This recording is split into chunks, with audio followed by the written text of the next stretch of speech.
অনুষ্ঠানও এত bomb bomb নাই, ভিতরে লিমিটেড পরিসরে আওয়াজ। আমরা এই অবস্থাটা কি? আওয়াজ হয়ে যায় ভগবান বাবু, আর খালি বাড়ানো, খালি সাউন্ড বাড়ানো, এটা মোটেও বাড়ানো। এরপরে আর ফেব্রুয়ারি 14 না 16 তারিখ থেকে বুধ HSLC এক্সাম, জানেন?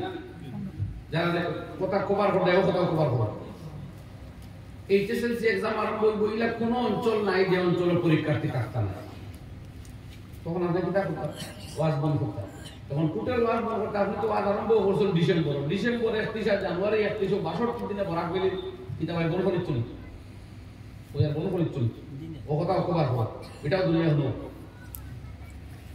ডিসেম্বর 31 জানুয়ারি 162 দিনে সারা ওয়াজ করিতেন, দুনিয়া সারা ফাংশন প্রোগ্রাম আমরা বরাক বেলি রয়েছিল।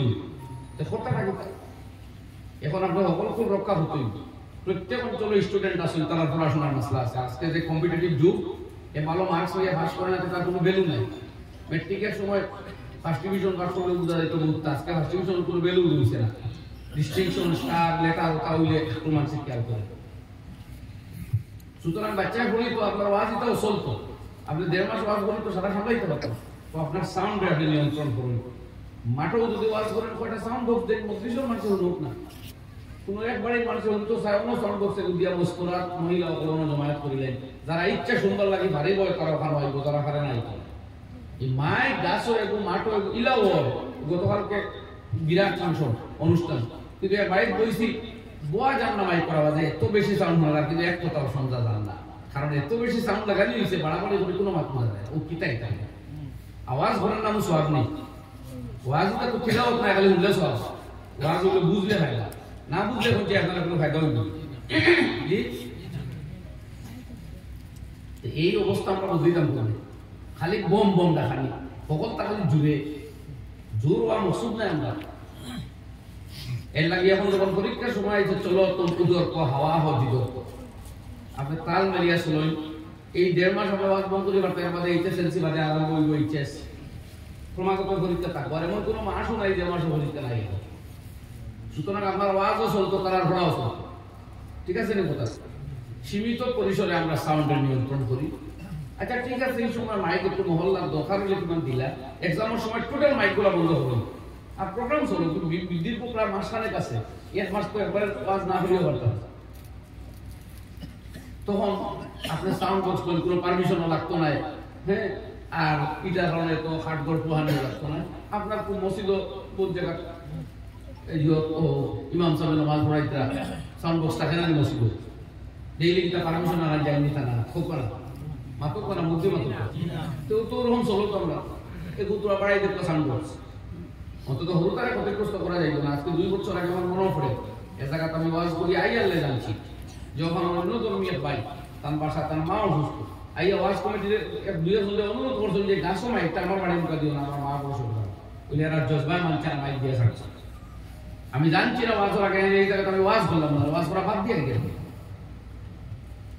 আর আমার পিছনে অত মিডিয়া পাই হলো, তখন না তারা লোক আমার কোনো কানেকশন না হয়, সব কথা এরকম আয় না হয়তো না। আজকে হইয়া আমি জানলেই তারা ওয়াজ করলাম না, আমি খুব দুঃখ বোধ করছি যে ইসলামে আল্লাহ নবী ফাতর খাইয়া বদুয়া দিলেন না, অভিশাপ দিলেন না, রক্তাক্ত করলো মানুষের করলা হেদায়তের দোয়া।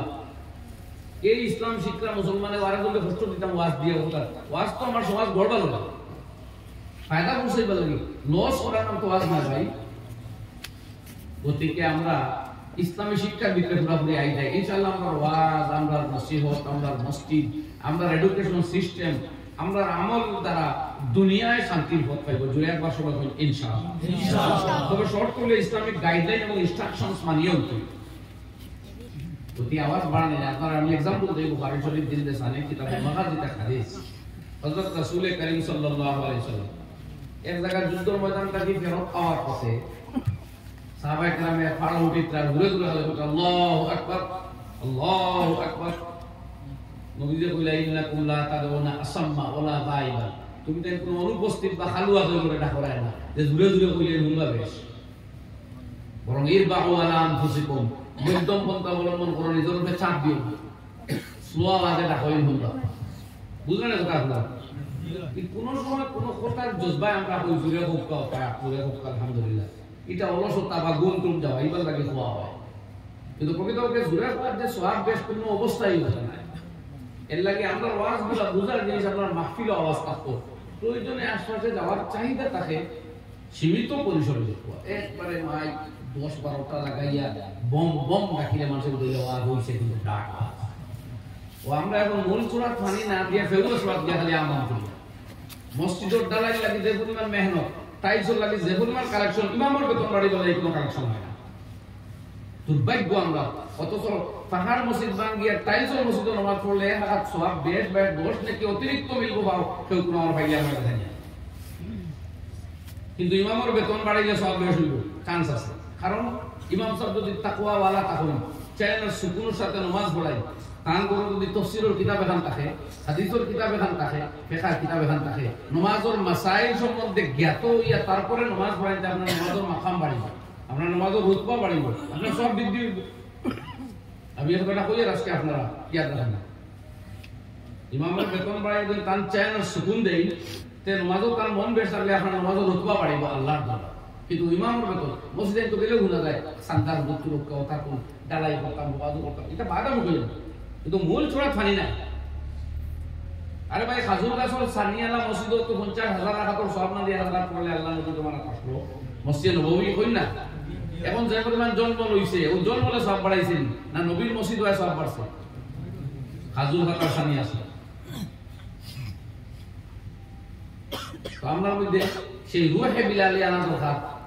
এই আজকাল সময় হইছে মসজিদে এসিও তুলতা, কিন্তু এসির মসজিদ, ডালাই মসজিদ, টাইলসের মসজিদ আর ইমামের বেতন হতো 9,000, ও কি হতাই তা কোনো মিল আছে?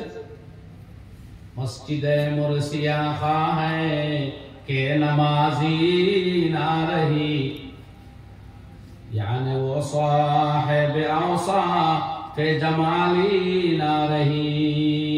মসজিদ বলে খান্দে আজকে হিতা নামাজি আর আল্লাহর মধ্যে নাই, সেই সিফাত ওয়ালা নামাজি হল নাই। এখন আমার কাছে ওলা নামাজি আছে, মসজিদটাই বাড়িয়া গিয়া মিথ্যাচারিতা লিপ্ত হয়, মসজিদটাই বাড়িয়া যাইব গিয়া অবৈধ কর্মত লিপ্ত হইব, মসজিদটাই বাড়িয়া যাইব গিয়েও তার পকেটের মোবাইল বার করবো, গান বাজনা অবৈধ কর্মত লিপ্ত হইব। আমার কাছে তো ওটা নামাজি আসলে যারা বিলাল, যারা আবু উবাইদা ইবনুল জাররাহ, যারা আবু যারদিন আল গিফারি, যেন আব্দুল্লাহ ইবনে মাসউদ, যেন আবু হুরায়রা, ওটা আসলে নামাজি। তখন মসজিদে আমার কাছে একজন নামাজি আসলে ওইদিকে বারো গেতে লাগি যায় বিছা মাথা, গীবত, সুদকুরি, দান্দাবাজি, ঠকাঠকি, মানুষের ফ্রড করা, দুকাবাজি লাগি যায়। হ্যাঁ নামাজি আইলো আসলে মগর সেই সিফত আর পাই না, বাড়তে বাড়তে 200 কোটি, মগর 313 সিফত আইলো দুনিয়ায় পূজা।